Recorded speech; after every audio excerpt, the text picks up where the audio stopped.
In order for you to get on the fall ballot in North Carolina as an independent presidential candidate, you need to get roughly 83,000 plus signatures in order to do so, correct?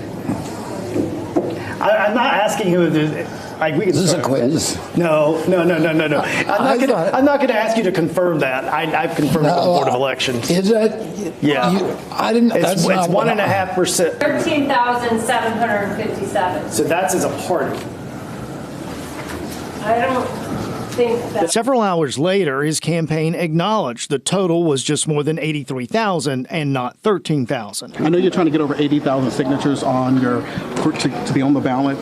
How do you feel about that? Do you think you'll make that by Super Yeah, we will get all of our signatures and then some. But that may give us a signal as to why running as a Libertarian candidate, which is an established party, might be easier than getting all the signatures needed in each state. This comes as a new Morning Consult Bloomberg poll has Trump ahead of Biden in the swing states, including North Carolina, by 13 points. Kennedy gets 9% of the vote. People typically tend to go to their political corners by the time of Labor Day in September and the general campaign starting. But these are worrisome signs if the president is this far behind.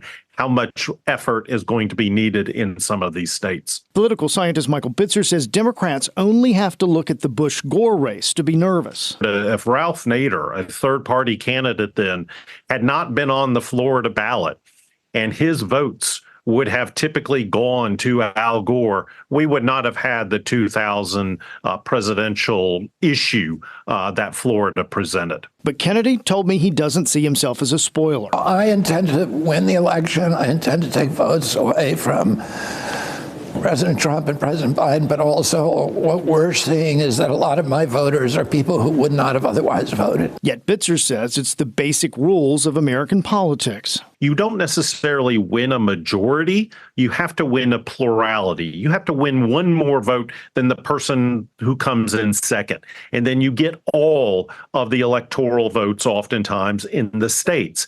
And that just inherently sets up a two-party system and also designs third parties to indeed be these spoilers that I talked about.